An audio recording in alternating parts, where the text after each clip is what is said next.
In the early 19th century, Japan was a decentralized society ruled by shoguns from the Tokugawa family. For over 200 years, this island nation intentionally locked itself away in isolation, maintaining a vibrant internal culture while keeping the rest of the world at arm's length. That isolation shattered in 1853. This woodblock print captures the arrival of what the Japanese called black ships. Commodore Perry of the United States had sailed into Japanese waters with a fleet of coal-burning warships, vessels depicted as smoking, metallic monsters. This portrait of Commodore Perry reflects the intimidating presence he held over the Japanese elite. He carried a demand backed by vastly superior firepower: open your ports to trade or face the consequences. Japan's leaders looked across the water and saw the British defeating a vast empire in China, while other European powers swallowed up the Indian subcontinent. They realized if they didn't adapt, they would be the next territory consumed by Western empires. The crisis triggered a political revolution. In 1868, a movement forcibly removed the shogun from power and centralized control under the emperor in Tokyo. This became known as the Meiji Restoration. The new administration faced a looming deadline. They were looking at a map of Asia where independent states were vanishing, replaced by British and French colonies. Surviving meant doing more than buying foreign weapons.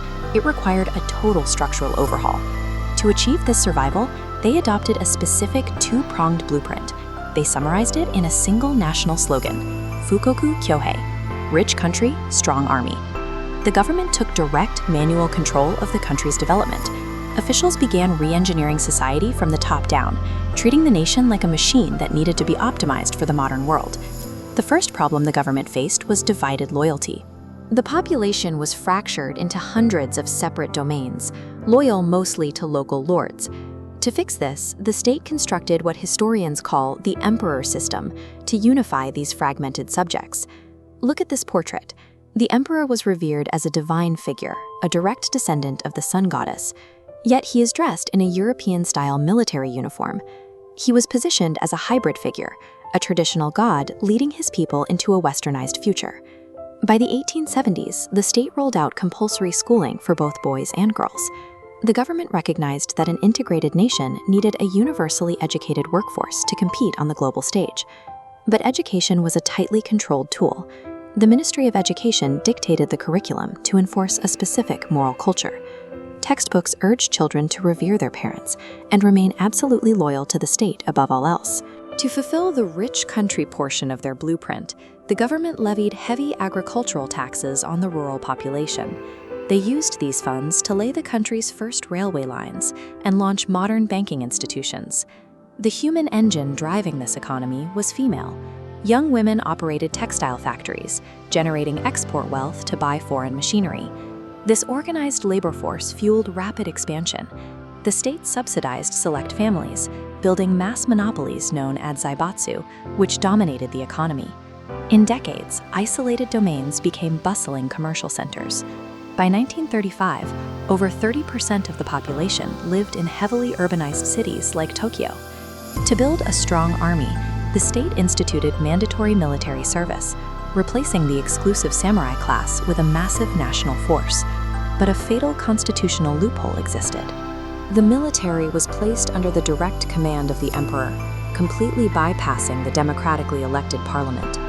While the blueprint successfully generated raw military power, it created an unaccountable faction right in the center of the government.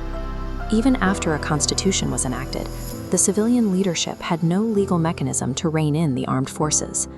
Japan's shift into an industrial power happened in decades, not centuries, and that speed created massive internal friction. The unregulated growth of new factories and the constant demand for timber began to ravage the local environment. In 1897, a politician named Tanaka Shozo launched mass protests against the Ashio mine. The facility was polluting the Waterese River and ruining 100 square miles of farmland, destroying the livelihoods of 1,000 families. Despite these cries for environmental protection and democratic rights, the state routinely silenced domestic opposition. They demanded higher taxes and sacrificed ordinary communities to keep feeding the demands of the military-industrial machine. Leading intellectuals of the era, like Fukuzawa Yukichi, argued that to survive, Japan had to expel Asia. They believed Japan needed to shed its traditional regional characteristics and fully adopt Western-style imperial ruthlessness. The global proof of their success shocked the world. Japan deployed its new army and defeated China in 1894. A decade later, they defeated Russia, marking the first time in the modern era that an Asian power crushed a major European state. This map shows the ultimate result of their unchecked military expansion. The armed forces pushed outward, establishing a brutal colonial footprint in Taiwan and Korea to secure resources for the home islands. Japan engineered a miraculous blueprint to escape being colonized. But the machine they built to save themselves turned them into an expansive empire, one that would soon set all of East Asia on